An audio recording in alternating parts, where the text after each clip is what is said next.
Salut! Allô, Sylvain, ça va bien? Ben oui, ça va bien. Toi? Oui. Et aujourd'hui, on reçoit de la grande visite. Aventurière, conférencière, doctorante en psychologie en 2023. Elle a entrepris la Grande Traversée, donc une expédition solitaire de 1350 km entre Sherbrooke et les îles de la Madeleine. Et la Grande Traversée, ça veut dire concrètement 800 km de vélo, 300 km de randonnée, une petite ride pour toi, 250 km C'est quand même long. C'est très long. de rame océanique. Elle nous dira en quoi ça consiste, la rame océanique. Dans les derniers mois, elle a publié un livre d'aventure qui raconte cette fabuleuse expédition. Annabelle Gay, bonjour, bienvenue avec merci nous. Merci de me recevoir. Annabelle, j'ai quand même fait le plus de recherches que je pouvais sur toi. On n'en connaît presque pas sur toi. Ça me fait super plaisir de te recevoir dans notre podcast. On commence toujours la question... Qu'est-ce qu'on ne connaît pas de toi? Oui. Alors là, je suis encore plus curieuse parce qu'on connaît presque rien. Bien, ce qu'on connaît de moi, je pense, c'est surtout la partie aventure, sport, puis ça. On connaît moins mon côté musical. Oh.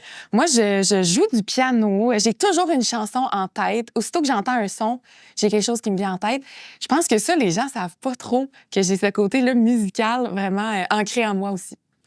Est-ce que quand tu fais tes aventures, tu as une chanson dans ta tête? Moi, des fois, je suis pris avec une loupe de 5 secondes.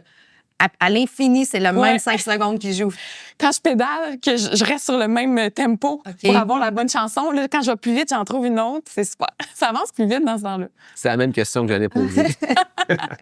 Est-ce que tu as déjà joué, comme fait des concerts? Tu as appris ça quand tu étais petite, le piano? En fait, c'est à l'école secondaire. À un moment donné, moi, je chantais. Depuis que j'étais toute petite, je prenais des cours de chant, je faisais des spectacles. Puis là, je me suis dit, et si j'apprenais le piano pour m'accompagner? Puis à un moment donné, j'ai décidé en 1 an de m'y mettre. J'ai appris à jouer du piano, puis ça m'a suivi depuis. J'ai même fait mon cégep en chant jazz. My God! Ouais. J'aurais jamais pensé ça. C'est ça, c'est caché. Pour vrai, je ne sais pas si c'est rare de voir des athlètes qui ont le côté artistique si développé, là, mais... Ben nous, avec nous, on a Cindy. Oui, c'est Cindy vrai. a fait le conservatoire. C'est Cindy, vrai. c'est une de nos ambassadrices chez Sportland. Puis pendant ton expédition, hormis ce qui jouait dans ta tête, avais-tu quand même la possibilité d'écouter de la musique? Oui, quand Ouais. même. Je me suis pas fait ce défi-là supplémentaire. Là. J'avais des écouteurs, des podcasts, je me souviens ramer au milieu de l'océan puis écouter toutes sortes d'affaires. Je me disais, il doit se dire, il y a personne qui écoute ça au milieu de l'océan. Ben moi, oui. Puis d'où vient ton amour pour le sport? Ça a commencé comment, tout ça? Est-ce que tu as toujours baigné là-dedans? Oui, en fait, moi, mon père a fait l'Appalachian Trail, une longue rando de 3000 km à pied. On a fait du camping d'hiver, raquettes, vélo. On ratait pas un week-end là, pour partir à l'aventure. Fait que ça a toujours été vraiment ancré dans ma famille. Mon père, mon frère, tout le monde dehors le plus souvent possible. Ce qui fait que plus les années passaient, plus j'avais ce rêve-là de faire moi aussi mon Appalachian Trail. Puis c'est en 2020 que je me suis lancée. Puis je me suis dit, j'y crois. Puis je vais faire une aventure qui me paraissait impossible au départ. Est-ce que 2020, ça sonne très Oui. COVID? Est-ce que c'est parce que là, tout était arrêté, tu t'es retrouvé avec beaucoup plus de temps pour penser ou est-ce que tu t'es fait une remise en question? Moi, c'est ce qui m'est arrivé pendant le COVID. Là. Le COVID, ça a été une période pour moi, même si c'était difficile, ça a changé ma vie. Fait qu'est-ce que c'est ça aussi? Ça l'a germé là, ton idée? Bien, en fait, je passais énormément de temps dehors pendant la COVID. J'étais tout le temps partie à la course en raquette. Ça faisait 1 an déjà que je songeais à faire une aventure. Au début, je voulais traverser la Nouvelle-Zélande à pied. Wow. Puis pendant la COVID, j'avais tellement de temps. Puis là, on restait au Québec. Puis je me suis dit, dans le fond, là, il y a tellement du beau paysage, du beau dénivelé ici, au Québec. Pourquoi aller à l'autre bout du monde pour faire des aventures? Je pourrais découvrir mon Québec autrement avant. Ton endroit au Québec que tu as découvert puis qu'aujourd'hui, c'est ton coup de cœur encore? Ah, mon Dieu, j'ai pas le choix de dire les îles de la Madeleine. Ouais. Puis il faut dire que je l'ai découvert quand j'étais très jeune parce que ma famille vit là-bas. Mais c'est comme ma deuxième maison, les îles. J'y retourne encore à chaque été. Puis de faire cette route-là de Sherbrooke, ma première maison aux îles de la Madeleine, c'était super significatif. Ben oui. Puis est-ce que le sport, au lendemain d'une expédition comme celle-là, est-ce que le sport occupe plus de place dans ta vie comparativement à avant? Il y a toujours eu une place, je pense, le sport dans ma vie, mais c'est sûr qu'après cette aventure-là, j'ai été vraiment, juste le mot driver qui me vient là, par cette envie-là de me dépasser. Je me suis mis à la course en sentier, on en parlait tantôt, puis ça, c'est vraiment plus présent que ça l'était avant. Je courais pas. Fait que ça prend une place différente, je dirais, mais tout autant présent. Ton père, quand tu lui as appris que tu faisais ce défi, il a réagi comment? Bien, ça me fait rire parce que Moi, je dis toujours la pomme tombe pas loin de l'arbre. Là. Ils pouvaient pas se surprendre tant que ça après toutes les aventures qu'ils nous racontaient à mon frère et moi. Je pense qu'au départ, ils craignaient beaucoup la partie en mer. La partie à pied, à vélo, pas de problème. Il l'avait fait plusieurs fois, même lui, des voyages de cyclo ou même à pied. Mais la section en mer, je pense qu'au début, il croyait pas tant que ça. Mais il y a beaucoup d'organisations aussi, comme on en parlait avant le podcast. Moi, c'est quelque chose que je ferais jamais, une aventure en mer. Là, j'aurais trop peur. Je t'ai entendu sur d'autres entrevues que tu as données. Tu avais quelqu'un, je pense, en France, un gars qui regardait toute la météo, qui t'a conseillé sur ça. Tu as travaillé aussi beaucoup avec Mylène Paquette. Donc, je peux comprendre là, la peur de tes parents en tant que jeune fille. Mais toi, là-dedans, est-ce que tu te sentais pas coupable là, de mettre ça sur... Je sais pas, de faire vivre ces émotions-là à tes parents, mais est-ce que tu pensais aux gens autour de toi? Moi, dans ma carrière, mes parents, j'étais comme... J'y pensais presque même pas là, à ce qu'ils pouvaient vivre. J'étais vraiment dans mon sport, dans mes affaires. J'y allais, je fonçais full. Fait que ta relation, toi, t'étais où dans ta tête avec tout ça? C'est une bonne question. Je suis vraiment proche de mes parents. Très, très, très proche d'eux. Ce qui fait que quand je leur ai parlé du projet, rapidement, ils ont décidé d'embarquer aussi. Je me sentais vraiment pas toute seule là-dedans. Ça a fait toute la différence. Pour moi, ils étaient super présents, puis j'avais une équipe vraiment proche. Fait que pour moi, ça a été un projet, oui, je partais en solo, mais j'avais tellement une grosse équipe derrière moi, puis j'ai tenu à cette équipe-là. C'était un élément clé pour moi de penser à eux aussi dans cette aventure-là, pas juste moi. Puis encore aujourd'hui, ça me suit, là, cette idée-là que, oui, souvent, on voit un aventurier, un sportif atteindre des sommets, mais c'est qu'il y a tellement de monde en arrière, puis il faut pas les oublier, ces gens-là. Quand je t'entends évoquer ça, quel impact peuvent avoir les parents, justement, sur la pratique sportive de leurs enfants? Je crois que c'est inestimable l'impact que les parents peuvent avoir d'encourager les enfants à essayer toutes sortes de sports, là, à se lancer dans le vélo, la course, peu importe, pour que l'enfant puisse découvrir toutes sortes de choses. Puis après ça, il y a des différents éveils. Là, OK, moi, c'est-tu la natation? C'est-tu le pickleball? Je sais pas. Mais la possibilité d'explorer, je pense que comme parents, on offre un cadeau à nos enfants en leur laissant la possibilité d'essayer toutes sortes de sports puis de se découvrir là-dedans. Qu'est-ce qui a été le plus difficile dans la préparation vers quelque chose d'inconnu? Tant de choses. Je me suis préparée quand même pendant 2 ans et demi. On a importé le bateau à rame de la Suède, créé l'équipe, les partenaires, rassembler ces gens-là. Ça a été vraiment un 2 ans et demi super difficile. Puis des fois, on voit juste l'aventure, le 68 jours, là, mais le 2 ans et demi avant est tout aussi important. Je pense que la préparation physique, oui, mais surtout de bâtir l'équipe puis d'atteindre nos objectifs au fur et à mesure pendant si longtemps. Là. C'est comme une course pendant 2 ans, puis là, il faut atteindre le fil d'arrivée, puis on n'a pas le choix parce que ça s'en vient. Fait que de toujours avoir cette pression-là en tête qu'on n'a pas le choix d'avancer ensemble parce que je pourrais pas partir sinon, ça a été quand même difficile. 2 ans et demi, là, c'est long. Y a-t-il des moments où, dans le 2 ans et demi, tu as fait dans quoi je me suis embarqué, je me rendrai pas, là, c'est impossible? Oui. Quand j'ai importé le bateau à rame, ça a été vraiment une étape psychologique pour moi importante. C'est comme si j'avais quelque chose de tangible. J'avais importé ce bateau-là aussi, ayant pas l'ensemble des finances pour le soutenir. J'avais des amis, des prêts, des gens, parce que j'y croyais profondément. Pris des risques aussi, là. OK. Au moment où le bateau est arrivé dans la cour, là, c'était comme si, bon, j'avais plus le choix. Je pouvais plus reculer. Ça a été super stressant, puis en même temps, ça m'a donné un élan parce que là, je devais foncer. Mais il y en a eu des hauts, des bas dans la préparation. Il y a des jours où je me levais la nuit puis je me disais, hey, dans quoi je me suis embarquée? C'est fou, j'ai un bateau à rame dans le cours. Faut que je trouve des partenaires. C'était pas simple. Puis à un moment donné, tout s'est aligné. Puis là, c'était comme clair que j'avais pris la meilleure décision de ma vie. C'est la vie nous aide quand on est dans des situations où on doit le vivre. Là, à un moment donné, on se réveille puis on est comme, my God, ça marchera jamais. Il y a trop, les pièces sont toutes partout. Puis tout d'un coup, le casse-tête est fait, puis on est parti. Ton bateau, maintenant, que tu as tant aimé, que tu as eu peur de perdre, il est où? Il fait quoi? Oui, c'est une bonne question. Le bateau, il est en estrie encore, remisé. C'est bizarre, je suis pas capable de m'en départir encore. Cet été, je veux le remettre à l'eau, je veux retourner ramer. J'ai cette envie-là de me retrouver encore sur mon bateau, mais je vais devoir le délaisser là, bientôt, je le sens, je le sais, pour des prochains rameurs océaniques qui voudront peut-être faire des traversées. Je garderai pas ce bateau-là toute ma vie, c'est sûr. ben, j'ai encore besoin de retourner sur l'eau avec lui. Ça s'est cristallisé quand et comment cette vision-là de faire cette expédition-là? C'est vraiment en discutant avec une amie proche, avec mon père aussi. L'idée d'aller aux îles de la Madeleine, c'était super significatif. Moi, j'avais fait un premier voyage à 8 ans de cyclotourisme avec mon père qui m'avait dit veux-tu qu'on traverse l'île du Prince-Édouard? Je me disais, je suis jamais capable de faire ça. On parlait tantôt des parents qui nous offrent. C'était exactement ça. Fait que c'était comme significatif pour moi de repartir, de refaire cette trajectoire-là, finalement, à vélo.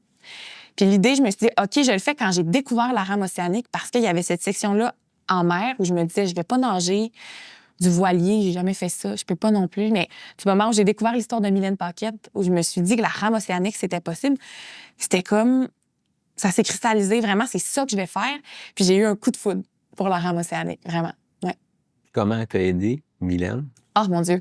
Mylène, elle a été là dès le départ. Là. Je me souviens, une fois qu'on a brainstormé sur l'idée de faire ce triathlon-là revisité, j'ai envoyé un courriel, elle répond, elle est super emballée, on prend un café ensemble, les deux, coup de foudre, amical, c'est devenu ma mentor. On se parle encore là, à chaque mois au moins. C'est comme si Mylène, elle m'a permis d'y croire. Il y a des gens comme ça qui parsèment notre route puis qu'on se dit, ils nous donnent le petit élan possible de, ben oui, toi aussi, t'es capable. Mylène, ça a été ça. Que ce soit pour l'importation du bateau, pour trouver des partenariats. Les gens se questionnaient sur ma crédibilité. Vas-tu le faire? Ben, c'est ça, j'allais te demander. As-tu l'expérience? Mylène, elle m'a permis d'avoir une base solide puis d'y croire, puis de faire croire les gens aussi autour qui pouvaient douter des fois de si j'allais arriver. C'est ça, c'est ce que j'allais te demander. Pour toutes les Mylène, tes parents qui croyaient en toi, à l'inverse, est-ce qu'il y a des gens qui ont tenté de te dissuader en disant, ben voyons, qu'est-ce que tu fais là? Ou... Je pense qu'il y en aura toujours. Hein. Sur mon chemin, des gens qui doutent, puis des fois, c'est pas dit explicitement, mais on le sent. On le sent, oui. Je pense que ça fait partie de la route des embûches qu'on peut rencontrer, mais comme j'avais ma famille, mon équipe, mes amis qui y croyaient autant que moi, là, dans ces moments-là de doute où ça m'amenait à douter moi-même, ben je pouvais m'accoter sur ces gens-là qui disaient « Non, non, Anna, le bateau est là, t'es capable, il y a des partenaires, il y a des gens qui y croient, vas-y. » Fait que ça m'a vraiment aidée. Puis le premier matin, là, l'expédition commence. En vélo. Amène-nous avec toi, là, comment tu te sens? Irréel. Le premier jour, parce que ça fait 2 ans et demi que je travaille là-dessus. Donner mon premier coup de pédale, c'était comme dans un autre monde. Là. Ça allait jamais arriver. Ce matin-là, la seule chose que j'avais à faire, c'était de pédaler. Toute seule. Est-ce que tu avais chaque jour, tu avais une distance que tu t'étais mis à parcourir ou tu disais juste, OK, je pars puis je vais arrêter quand ça va me tenter? Ou, En fait, je m'étais vraiment fait un itinéraire parce que, tu sais, il n'y avait pas juste le vélo. Hein. Après, il y avait la marche. Après, la rame. C'était important. Rencontres ton équipe. C'est ça. Ouais. Mais surtout que je fasse pas des énormes distances, que je sois épuisée, que le lendemain, je suis plus capable de... Puis l'idée, c'était pas de faire ça le plus rapidement possible. Fait que je m'étais mis des distances, évidemment, qui étaient... tu sais, une journée, j'en ai fait plus, une autre moins, une autre, je me suis perdue avec Google Maps. Fait que, tu sais, c'était très flexible comme horaire, mais quand même, j'avais un plan de match assez établi parce qu'il y avait une équipe de tournage aussi qui venait à des points précis. Fait qu'il y avait cette logistique-là en arrière quand même à laquelle je devais penser. C'est dur, hein, rouler avec un vélo qui est loadé au complet. Oh, mon On Dieu. s'entraîne pas avec ça. Non! Non, c'est ça. Parce que là, quand tu as 50 livres, je sais pas Exact, comment c'est pesante t'étais, là, mais les tendons, mon quand Dieu. tu te lèves debout, bouger le vélo, c'est tellement difficile. Les côtes, Ouais. c'est... Puis moi, j'avais fait l'erreur, même si j'en ai fait plein de fois du vélo, de me dire, je suis pas comme à pied, je peux mettre un peu plus de stock dans mes sacoches de vélo, tu sais, l'inertie, on avance. Et mon Dieu, le premier camping, je pense que j'ai laissé la moitié de mon stock en me disant, c'est pas vrai que je vais traîner ça sur 800 km, là, je vais vraiment m'en tenir au strict minimum. Est-ce que tu as utilisé tout ce que tu avais dans tes bagages? Du moment où j'ai délaissé certains trucs, absolument. Là, tout était essentiel. Ouais.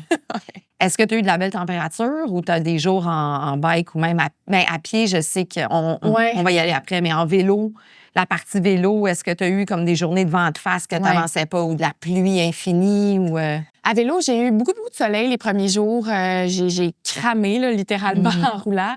Puis, rendu en Gaspésie, là, plus loin, en tout cas près de Sainte-Anne-des-Monts sur la 132, j'ai eu des vents là, où je pouvais pas avancer. Là. J'avais un 90 kilos longtemps, là. de prévu, puis pas moyen d'avancer là-dedans. Cette journée-là, j'ai été chanceuse. Il y a un cycliste qui faisait une traversée aussi, qui arrivait au loin, puis je me disais, je vais me mettre en arrière de lui, puis il va me porter, puis il a été tellement fin, c'est ça qui est arrivé. Je pense que la journée a duré 4 heures de plus que prévu, mais quand même, je me suis rendue. Moi, j'ai un souvenir d'avoir pédalé autour de la Gaspésie comme c'est ça. Ça, hein? Justement, après Sainte-Anne-des-Monts, tu arrives avant Mont-Louis, puis là, tu as les parois rocheuses d'un côté, puis de l'autre côté, l'autre côté, il est là, puis tu entends les roches tout le temps qui tombent. De l'autre côté, c'est là, il y a le fleuve. Puis tout à coup, le matin, il y a une baleine qui sort. Oh, man! Wow. Puis c'était le soleil, c'était mon magnifique. Dieu. C'est des moments qu'on va se rappeler toujours, c'est sûr. Puis quand on parle de cette expédition-là, veux pas, il y a un mot qui me vient, c'est ça demeure une performance en soi, là, ce que tu as fait.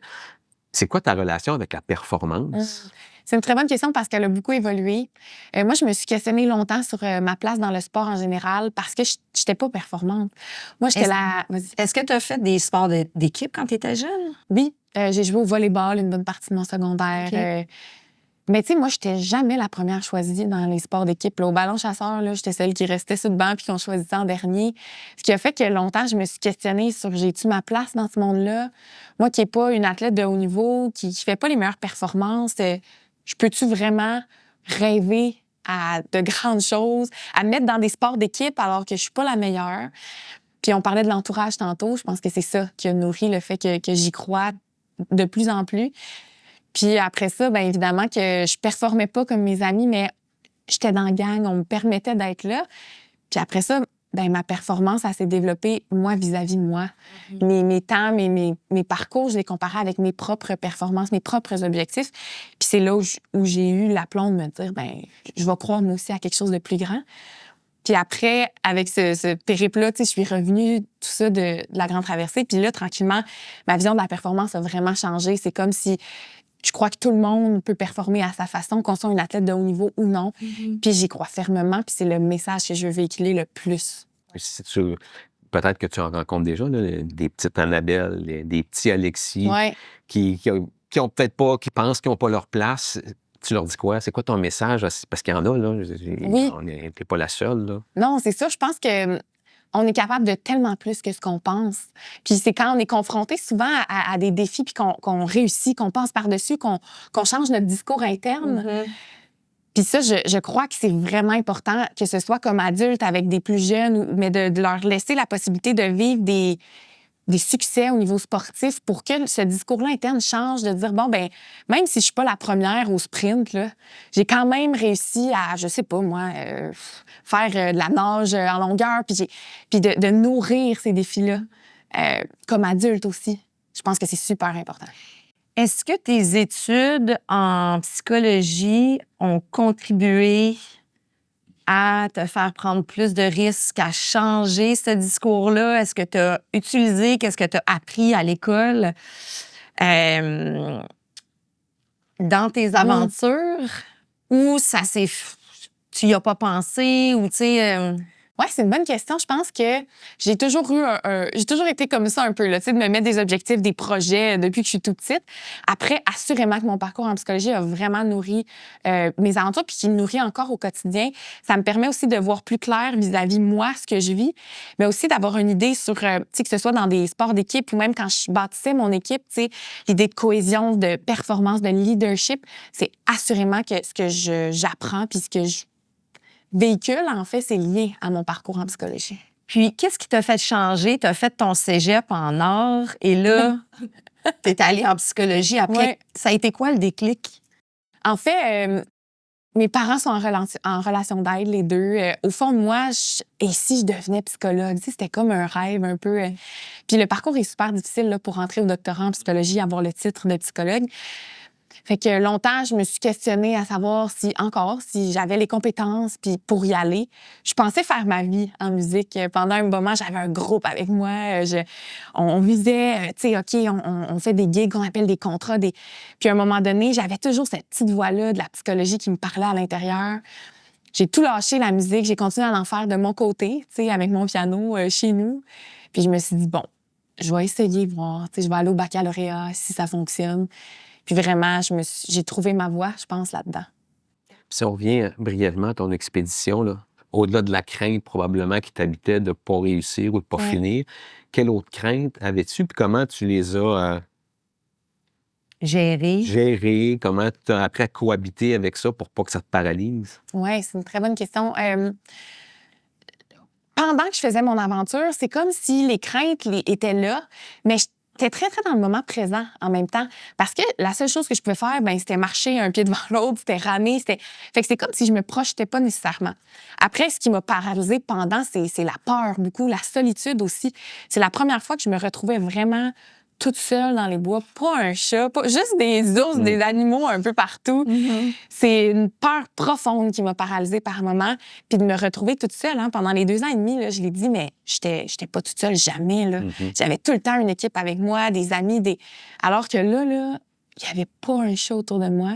Puis il y avait plein d'éléments en nature qui me foutaient la trouille, vraiment. Et si tu avais à le refaire, et la question se pose difficilement, mais comment on peut se préparer à cette solitude-là tant que tu ne l'as pas connue? Là, tu l'as connue, ta préparation serait différente aujourd'hui, mais comment tu aurais pu te préparer à ça?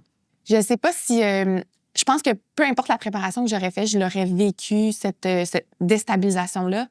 Après, je pense que tu sais, j'en ai fait des petites sorties solo, mais pas assez longtemps, je crois, pour vraiment tranquillement l'apprivoiser. Sans la rencontrer comme je l'ai rencontrée dans la Grande Traversée, mais l'apprivoiser tranquillement, le fait d'être tout seul pendant des jours. Tu sais, j'aurais pu partir 4 jours. Puis on dirait que le temps me manquait aussi. Tu sais, j'étais aux études en parallèle.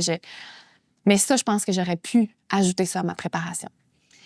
Mais il y a certaines peurs, je pense. Tu sais, moi, je suis pas une grande aventurière. Là. J'en ai fait une grande aventure en vélo. Puis ma bonne amie Lynn Bessette, elle m'a dit, Jen, elle dit, tu peux avoir 1000 plans, là, mais à la minute que tu pars, ton plan est out the window parce qu'il y a quelque chose qui va changer. Fait que oui, c'est super important de se préparer à l'entraînement le mieux qu'on peut parce que là, ça fait qu'on a du plaisir dans notre aventure, on ne la subit pas.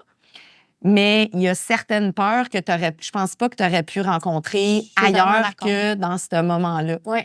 Puis moi, quand encore une fois, j'ai fait ma préparation pour te rencontrer, tu sais, parce que j'ai beaucoup d'expérience dans le sport de haut niveau, j'ai toujours regardé les yeux des gens, j'ai toujours regardé les visages. Je regardais des photos de toi avant ton aventure et d'après ton aventure. Ton visage a changé. T'as une certaine expérience maintenant, tu sais, une certaine sagesse que j'ai pu voir dans tes traits. Est-ce que tu t'attendais, avant que tu commences ton aventure, à trouver quelque chose de spécifique? Est-ce que tu te disais, je veux rencontrer Annabelle à la fin de cette traversée-là? Est-ce que tu t'attendais à une certaine épiphanie dans ta tête? Est-ce que tu pensais vraiment changer au travers? Puis est-ce que c'est ça que tu as trouvé? Je te pose la question parce que pour moi, quand j'ai fait mon aventure en vélo, tu sais, je me disais, je vais être 4 jours toute seule. Je suis dans le désert, il n'y aura pas personne. J'étais comme certaine que j'allais avoir tout le temps de penser puis de trouver une autre Geneviève à la fin. J'ai trouvé l'autre Geneviève, mais pendant l'aventure, là, la seule affaire à laquelle je pouvais penser, c'est à toutes les 30 minutes me mettre quelque chose dans la bouche, trouver mes points d'eau, regardant, genre, j'ai pensé à rien. C'était comme... Fait que, je comprends. Pour toi, qu'est-ce qui s'est passé? C'est une super bonne question. Je pense que je partais à la quête de quelque chose que je ne savais pas. Je savais que j'allais me transformer dans cette aventure-là. Je savais qu'il allait y avoir un changement inévitable. Après, je pensais pas que ça allait changer ma vie comme ça l'a fait. Je pense que aussi de frôler la mort, de rencontrer des états d'esprit auxquels jamais j'aurais cru même m'approcher, ça fait qu'aujourd'hui, je regarde cette aventure-là dans mon rétroviseur puis je me dis, oh mon Dieu, je le sens aussi qu'il y a eu un changement. Dans la façon que je vois les choses, dans la façon que les obstacles se présentent. C'est comme si j'ai... As-tu des exemples? J'en ai plein. Oui. En fait, encore une fois, je suis souvent à l'extérieur. J'adore le ski touring en particulier. Je me souviens cet hiver, monter en haut des montagnes, arriver en haut, là, puis des fois, c'est comme s'il y a une vague de gratitude là, qui arrive, énorme. Des fois, ça dure 1 seconde, mais t'as ce feeling-là, t'es comme, je suis tellement contente d'être en vie. Exactement. Puis après avoir frôlé si près la mort, c'est comme si là, la vie prend un autre sens complètement. Je vois aussi les objectifs d'une autre façon. Là. Avant, j'étais très dans la « OK, ça, c'est l'objectif. Comment on se rend là? Vite, go! » Alors qu'aujourd'hui, les obstacles, je le sais, qui font partie de la route, puis je les vois comme « OK, comment je rebondis devant ces obstacles-là. Alors qu'avant, c'était des murs, puis je me disais, hey, ça va être impossible. Maintenant, après la grande traversée, je me dis, bon, ben, il y a toujours un moyen de créer un petit pont ou de prendre un détour ou d'avoir des gens qui vont me soulever pour passer par-dessus. Alors qu'avant, ça, c'était plus difficile. Est-ce que c'est l'un des plus grands apprentissages que tu as fait sur toi? C'en est un, assurément. Après, il y en a vraiment plein d'autres. Tu sais, je suis devenue un peu observatrice de moi-même dans cette traversée-là. Puis avec le temps qui passe, les 2 ans d'arrière, de plus en plus, je l'internalise. C'est comme ça que j'ai envie de le dire. Tu sais, je réalise le chemin qui a été parcouru, puis il y a plein d'apprentissages qui surgissent comme ça de temps en temps. Puis je me dis, ça vient de la grande traversée. Quand tu as amorcé la grande traversée, tu étais porté, motivé par des messages, la diversité corporelle. Il y avait aussi le dépassement de soi. Oui. Pourquoi c'était si important de porter ces thématiques-là? En fait, comme je me suis questionnée si longtemps sur ma place dans le sport, puis que j'en ai trouvé une réponse où je me suis dit, ben tout le monde peut finalement se lancer dans des défis, qu'on court vite, qu'on n'aille plus lentement, peu importe. C'était vraiment, à l'intérieur de moi, j'avais besoin, on dirait, de porter ce message-là. Puis j'y croyais tellement fermement que de parler de diversité corporelle, la place des femmes dans le sport, dans l'aventure, C'était... Tu sais, des fois, il y a des petites voix à l'intérieur qui nous portent. Celle-là était plus grande que moi, vraiment. Puis ça a commencé à t'habiter. C'est venu soudainement? Il y a quelque chose qui a déclenché ça? Ou... Je pense que ça a toujours été présent. J'allais voir le festival de films de Banff, vous connaissez peut-être. Ouais. Puis je ressortais de là toujours j'ai juste craqué. Là. Je voulais faire toutes sortes d'aventures. Puis à un moment donné, j'ai eu la réflexion, il n'y a personne qui me ressemble là-dedans. C'était tous des athlètes de haut niveau. Bon, ça a changé depuis, on en voit de plus en plus, mais je pense qu'à ce moment-là précis, ça a comme semé une graine de c'est bizarre qu'on voit juste des athlètes vraiment de haut niveau qui se lancent dans toutes sortes, ce qui est exceptionnel. J'enlève vraiment rien à ces athlètes-là. Mais l'envie de parler d'inclusion dans le sport est née après ça. Et est-ce qu'il y a quelqu'un qui t'inspirait ou qui t'a inspiré ou qui t'inspire encore? Il y a plein de sportifs vraiment auxquels je pense. Mylène en fait partie d'ailleurs. Des gens qui me permettent d'y croire puis de me dire qu'on a notre place finalement là-dedans. Encore au quotidien, je pense que de m'accrocher à ces gens-là qui me donnent de l'énergie de continuer, c'est vraiment... ça m'habite, oui. Qu'est-ce qu'on pourrait faire, selon toi, en ce moment, pour le sport, les loisirs, pour rendre ça plus inclusif ou accessible aux gens? Qu'est-ce qui manque? C'est une super bonne question. Je pense que... On a du temps. Ouais. Comment... Bien, je pense qu'il y a plein de façons de faire. Premièrement, d'offrir des modèles diversifiés. Je pense que ça en fait partie. Moi, petite Annabelle, j'aurais donc aimé voir toutes sortes de personnes qui m'entourent, pas juste un modèle. Je pense que ça change. Je pense qu'avec le temps, tranquillement, ça s'installe, tu sais, parler d'inclusion, de la place des femmes, de diversité corporelle, on en entend de plus en plus parler. Après, je pense que d'offrir la possibilité aux jeunes d'essayer toutes sortes de choses, ça va faire partie, je crois, de la solution.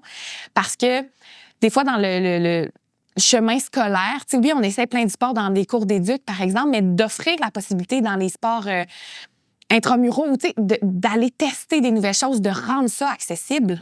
Dans les loisirs, Tellement. Ouais. Ouais. De offrir la possibilité à tout le monde d'essayer ces loisirs-là, ces sports-là, de faire des choses pour la première fois, de vivre des victoires. Je pense que ça fait partie de la réussite. Dans les dernières minutes, tu as évoqué 2 fois les femmes. Femmes. Quel regard tu portes justement sur la place des femmes dans la pratique du sport, du loisir puis du plein air? Je pense qu'il y a encore du travail à faire, vraiment. Puis c'est un message que je porte aussi profondément parce que les athlètes féminines ont autant à apporter, là, tu sais, que ce soit des nombre de minutes d'antenne à la télévision, peu importe, cette idée-là de dire, ben on est 50% de la population quand même. Puis les performances que les femmes font, c'est tout aussi impressionnant que les hommes. Je me pose la question comment ça se fait, tu sais, qu'il y a encore cette inégalité-là qui est tant présente. Puis moi, personnellement, je trouve que maintenant, j'aime beaucoup plus regarder les femmes. Bon, les échanges au tennis, c'est plus long. Tu sais, les courses de vélo, je regarde encore beaucoup le vélo de route, bien sûr. Tu sais, chez les hommes, il y a quelques favoris. Ça se finit quand même pas mal toujours pareil. Chez les femmes, il y a beaucoup plus de femmes qui peuvent gagner une certaine course. Donc, les stratégies sont différentes. Au hockey, c'est la même chose. Tu sais, on a moins de force brute. Donc, les passes sont plus longs, le jeu est poussé. Tu sais, on a, comme tu dis, on a tellement beaucoup de choses à apporter. Et dans les sports d'endurance aussi, là, les femmes, vraiment. on est physiologiquement, puis là, ben, tu sais, je suis pas médecin, puis je suis pas kinésiologue et rien de ça, mais de qu'est-ce que j'ai appris, on a beaucoup plus d'endurance que les hommes. On est plus fait pour ça. Puis sur la longue distance, on est très, très proche aussi des performances des hommes à cause de ces capacités-là. Fait que, tu sais, je me dis, ça prend des filles, en fait, comme toi, là, tu sais, qui osent puis qui mettent leur aventure dans un livre, qui mettent leur aventure dans un documentaire pour que ça puisse être partagé. Tu sais, c'est la beauté des réseaux sociaux aussi. C'est On clair. chialera, on peut chialer là, sur les Ça a réseaux une grosse sociaux. place, mais il y a du bon. Il y a du bon en même temps, mais tu sais, ça prend des gens comme toi et d'autres, comme Mylène et tout Oui. ça, tu sais, qui font les aventures puis qui se mettent out there pour avoir ça, ces modèles-là. Oui, puis plutôt que d'être en comparaison, devenons alliés. Tu sais, Ouais. hommes et femmes dans le milieu du sport. Je pense que ça fait partie d'une clé qu'on entend peu. On compare souvent, puis bon, On je devrait comprends, pas, là, mais en fait, on est tous dans l'idée de se dépasser, d'atteindre une performance ensemble.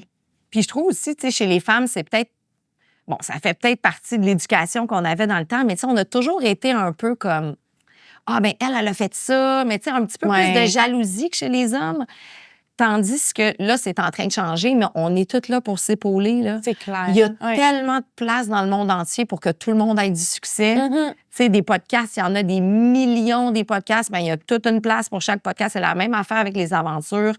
Je trouve que ça, c'est quelque chose encore que, tu sais, je pense que les femmes, on commence plus à se tenir, là, mais encore plus dans le sport, on pourrait s'épauler puis, tu sais, s'amener encore plus loin au lieu de dire, C'est sûr. Puis les réussites des autres, les performances, ils n'ont rien à m'enlever. Au contraire. Exact. Go, go, go. Ben Continuons. Tu sais, Ça nous donne un modèle Exactement. aussi. C'est Ben ça. oui. Puis qu'est-ce qu'on dit, Annabelle, aux filles, aux femmes qui hésitent parfois à se lancer dans des défis, dans des aventures, puis ça n'a pas besoin d'être aussi grandiose que ce que tu as fait. Je le répète tout le temps, à chacun sa grande traversée. Je suis persuadée que ce soit dans le monde du sport, de la vie personnelle, là, à chacun sa grande traversée. Puis je pense que de faire le premier petit pas, c'est quoi le plus petit pas que je peux faire aujourd'hui pour atteindre ce rêve-là, cet objectif-là?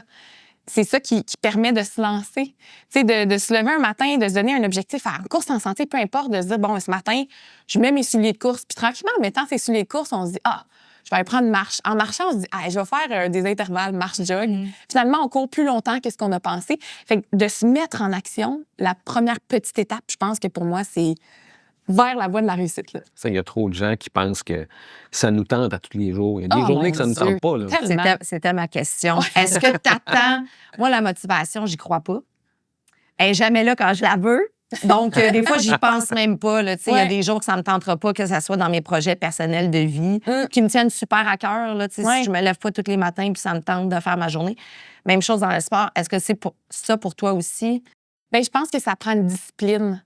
C'est pas vrai qu'à chaque jour, ça nous tente de partir s'entraîner, de sortir de sa zone de confort. Absolument pas. Puis cette discipline-là, je pense que s'acquiert, elle se développe aussi. Puis c'est en faisant les petites actions que ça revient tranquillement, qu'on vit des réussites, qu'on se dit, bon, ben hier, j'ai réussi. Pourquoi aujourd'hui, je serais pas capable? Mais c'est faux de se dire qu'à chaque jour, on se lève, puis que ça va bien, puis que c'est donc bien une belle journée pour partir faire du sport. Je pense que peu importe qui, là, c'est pas possible.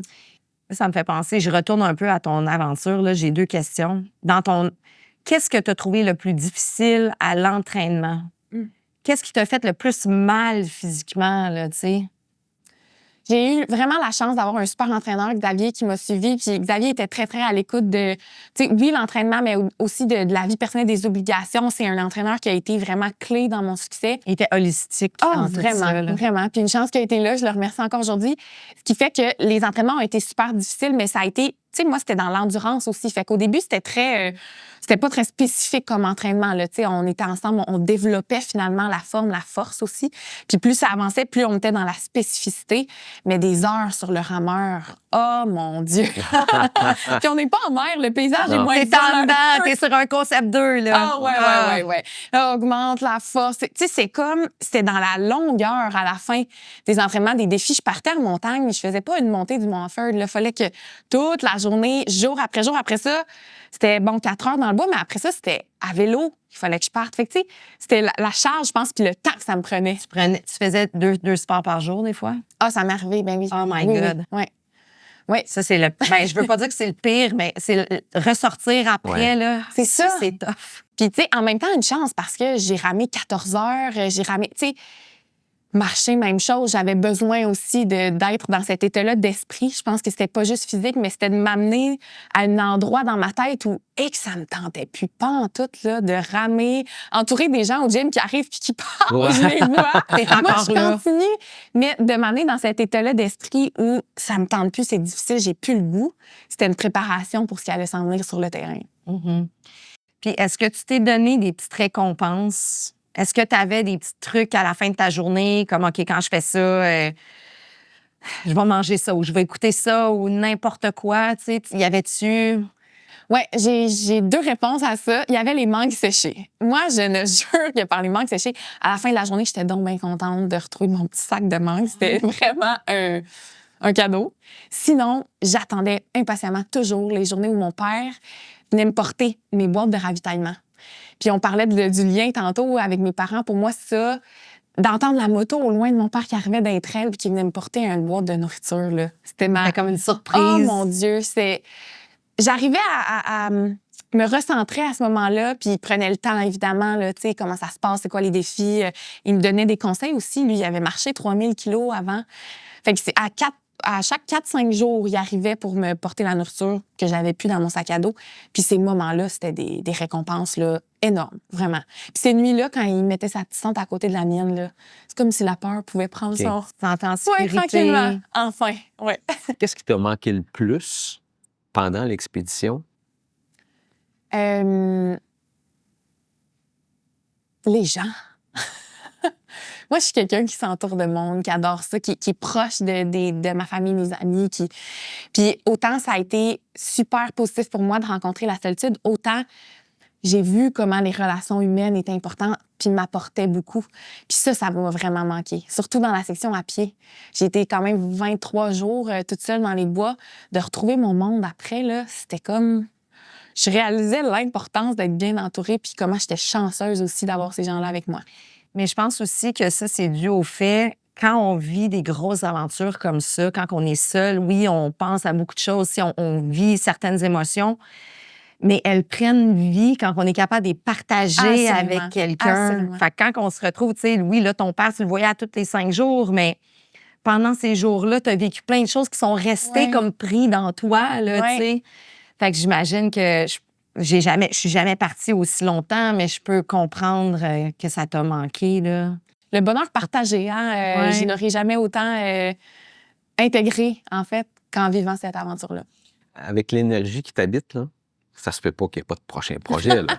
Ça ne se peut pas. Est-ce que tu peux en parler? Pas encore, OK. mais c'est sûr que ça mijote. On dirait qu'après avoir vécu une aventure comme ça, ben j'ai envie qu'il y ait d'autres projets qui m'attendent. Après, je suis au doctorat en psychologie, c'est aussi un gros projet, fait que je continue ce parcours-là, mais ce serait de mentir là, de dire que j'ai pas des petites À idées suivre. qui mijotent. Ouais. À suivre. Puis, tu sais, je pense qu'on en parlait un petit peu avant. Tu aimerais ça, avoir des partenaires qui te ressemblent, qui ont des causes. Tu sais, Ouais. tu veux faire partie de quelque chose qui est plus grand que toi. Tu as un message à porter. Tu sais, je pense que ton implication sociale aussi, pas juste faire tes aventures. Oui, pour toi, c'est sûr. Là. Quand on est aventurier, on le fait pour nous, pour aller découvrir certaines choses. Mais toi, tu es habité aussi par le désir de, tu sais, de partager ça avec Ouais, le c'est plus grand. clair. Fait que, tu sais, comme tu peux pas nous parler de tes aventures, mais parle-nous un petit peu de ça. Le podcast va être en ligne avant que, tu sais, que tu Oui. y ailles. Donc, Oui, bien, dans le fond, c'est sûr que chaque aventure, il y a des partenariats qui se créent. Hein. J'arriverai pas toute seule à me lancer dans les aventures, mais cette idée-là que j'ai envie de porter quelque chose qui est plus grand que moi, que je porte déjà le message tu sais, qui m'habite finalement, d'avoir des alliés qui sont derrière ces projets-là, c'est ce qui permet la réussite, puis de faire rayonner les messages. Puis pour moi, de trouver des partenaires, des organisations qui ont les mêmes valeurs puis qui ont à cœur le dépassement de soi, persévérance, ça fait toute la différence, puis c'est ce qui rend les aventures possibles. Fait que c'est sûr que je suis à la recherche de ces partenariats-là présentement. Qu'est-ce qu'on peut te souhaiter? Ah, bonne question. Ben de continuer sur cette voie-là, de continuer à m'épanouir comme ça. Je pense que j'ai tranquillement, je trouve ma place, tu sais, tant dans le milieu du sport qu'au niveau professionnel. Fait que de continuer sur cette voie-là, puis d'avoir mon monde autour de moi encore et longtemps. Ouais. Bien, je te le souhaite, puis je te dis que tu es à ta place parce que juste avec notre petite discussion ici, moi, j'ai déjà le goût là, de partir une autre aventure, tu sais. C'est ça le but, hein? Fait que oui, continue. Bravo, Merci Annabelle. de m'avoir reçue. C'était vraiment un plaisir. Merci, Annabelle. Merci. Merci.